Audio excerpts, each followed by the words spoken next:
بسم اللہ الرحمن الرحیم۔ السلام علیکم۔ JH-TV میں خوش آمدید۔ اسرائیل اور امریکہ شام میں جنگ کو طول دینے کی منصوبہ بندی کر چکے ہیں۔ ماضی قریب میں لخدر ابراہیمی جو اس وقت ایک بین الاقوامی مصلحت کار کے طور پر کام کر رہا تھا، در حقیقت وہ بشار الاسد کے اقتدار کو طول دینے کا کام کر رہا تھا۔ مزید ڈیٹیلز میں جانے سے پہلے اگر ابھی تک آپ نے ہمارے چینل کو سبسکرائب نہیں کیا تو برائے مہربانی ہمارے چینل کو سبسکرائب کر لیں اور بیل کا آئیکن لازمی پریس کریں تاکہ نئی آنے والی ویڈیوز آپ تک پہنچتی رہیں۔ ناظرین، براعظم افریقہ مغربی استعماری کارروائیوں کا اگلا بڑا ہدف قرار پایا ہے۔ مالی میں یورپ کی مشترکہ افواج کی یلغار اس سلسلے کی ابتدائی کڑی ہے۔ دوسری جانب چین اور روس شام کے علاوہ افریقی ممالک میں اس قدر بھاری سرمایہ کاری کر چکے ہیں کہ وہاں سے نکلنا نہ صرف عسکری طور پر بلکہ اقتصادی طور پر بھی ان کے لیے ہلاکت خیز ہوگا۔ اس سارے منظرنامے میں سب سے اہم نقطہ یہ ہے کہ امریکہ، اسرائیل اور یورپ نے شام میں برسر پیکار اسلامی قوتوں کو روس سے باقاعدہ بات چیت کرنے کا موقع ہی فراہم نہیں کیا، کیونکہ اگر شام کے جیش الحر کے نمائندے روس کو اس کے عسکری اور اقتصادی مفادات کے تحفظ کا یقین دلا دیتے تو روس بنا کسی وقت کے ضائع کیے بشار الاسد کو اقتدار چھوڑنے کا مشورہ دے سکتا تھا۔ یہ وہ صورتحال تھی جس کے روکنے کے لیے امریکہ اور یورپ ترکی کے ذریعے شامی اسلامی گروپوں کو اپنے ساتھ بات چیت میں الجھا کر رکھنا چاہتا تھا۔ دوسری جانب روس کو اس بات کا خطرہ ہے کہ اگر اسلامی قوتیں بشار الاسد کو اقتدار سے بے دخل کرنے میں کامیاب ہو جاتی ہیں تو ان کا اثر و رسوخ شیشان تک جا پہنچے گا، جہاں ماضی میں روس کو اسلامی مزاحمت کی شکل میں شدید عسکری اور مالی نقصان اٹھانا پڑا تھا۔ لیکن اس بات کو بھی مد نظر رکھا جائے کہ اسرائیل اس سارے منظرنامے میں پاکستان کی جانب سے بالکل غافل نہیں ہے۔ اس کا اندازہ اس ایک بات سے لگایا جا سکتا ہے کہ بھارت نے اپنے زمین سے فضا تک مار کرنے والے میزائل پروگرام MR-SAM جس کی ابتدا 2009 میں کی گئی تھی، اس کے بعد اس میں اسرائیل نے بھی شمولیت اختیار کی۔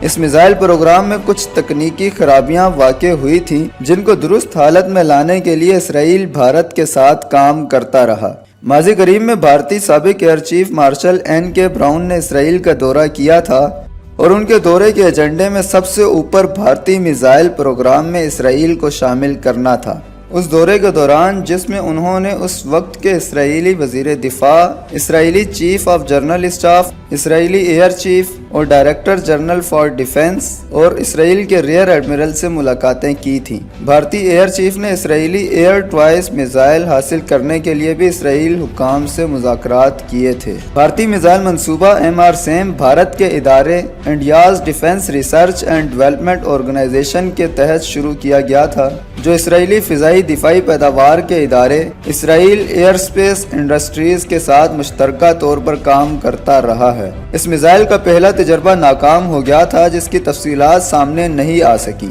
دوسری جانب اسرائیلی ماہرین بھارتی ماہرین کے ساتھ اس کے زمینی حملے میں استعمال ہونے والے پرتھوی میزائل منصوبے کو بہتر سے بہتر بنانے کے لیے شب و روز کام کرتے رہے ہیں۔ یہ وہ صورتحال ہے کہ جو پاکستان کے چاروں طرف تیزی کے ساتھ منطقی شکل اختیار کرتی جا رہی ہے۔ امریکہ افغانستان سے اس وقت تک نہیں نکلنا چاہتا جب تک وہ یہاں اپنے دجالی مقاصد حاصل نہ کر لے۔ مشرقی وسطی میں وہ ملک جو پاکستانی دوست ملک تصور کیے جاتے ہیں، ان کے گرد گھیرا تنگ کر دیا گیا ہے۔ بھارت افغانستان میں زیادہ سے زیادہ دیر تک امریکہ اور اس کے صہیونی صلیبی اتحادیوں کی موجودگی سے فائدہ اٹھا کر اسرائیل کے ساتھ مل کر اپنے دفاعی صلاحیتوں کو پاکستان اور چین کے خلاف بروئے کار لانا چاہتا ہے۔ اب جبکہ پاکستان کی جانب سے گوادر کی بندرگاہ میں چین بھی پاکستان کے ساتھ شامل ہو چکا ہے اور سی پیک منصوبہ تیزی کے ساتھ تکمیل کے مراحل میں ہے، ایسی صورت میں پاکستان میں انتہائی مضبوط قسم کی سیاسی حکومت کا ہونا ناگزیر ہے۔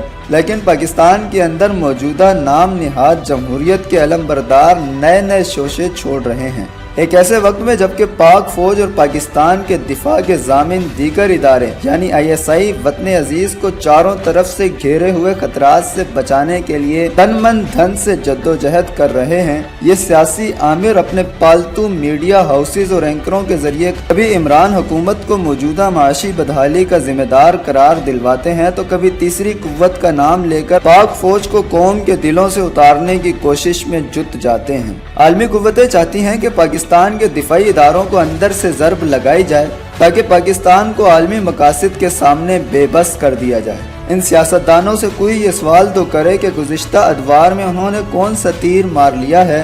قوم نے ان سے زیادہ تباہ کن حالات تو مشرف کے بدترین دور میں بھی نہیں دیکھے تھے۔ کیا ان سیاسی شعبدے بازوں کے خلاف تحقیقات نہیں ہونی چاہیے تھی جنہوں نے اس ملک کو قرضے کے دلدل میں دھکیل دیا؟ کیا ملکی دولت کو لوٹ کر سوئس بینکوں میں رکھنے والوں کے خلاف کوئی کارروائی عمل میں نہیں لانی چاہیے؟ کیا منافع بخش قومی اداروں کی لوٹ سیل لگانے والوں کو کٹہرے میں لانا نہیں چاہیے تھا؟ اب جبکہ دونوں جماعتیں پی پی اور نون لیگ اور ان کی لیڈرشپ احتساب کے شکنجے میں ہیں، اس وقت جبکہ وطن عزیز خارجی اور اندرونی خطرات میں بری طرح گھر چکا ہے، تو قومی یکجہتی کا تقاضا ہے کہ پاکستان کے دفاعی اداروں پر تنقید کرنے والوں کا اصل چہرہ بے نقاب کیا جائے۔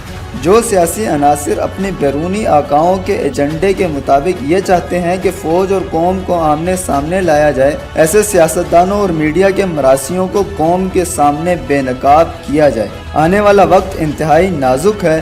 عالمی قوتوں نے بھارت کو پاکستانی پانیوں پر بند باندھنے کی کھلی چھٹی دے کر اسے بنجر اور کسی وقت بھی سیلاب میں ڈبونے کی صلاحیت دے دی ہے۔ اپنی ملکی بقا کے لیے اگر کوئی انتہائی قدم بھی اٹھانا پڑے تو اس سے گریز نہیں کرنا چاہیے۔ بصورت دیگر خاک میں بدہن ہمارے پاس لکیر پیٹنے کے علاوہ کچھ نہیں بچے گا۔ السلام علیکم ورحمۃ اللہ وبرکاتہ۔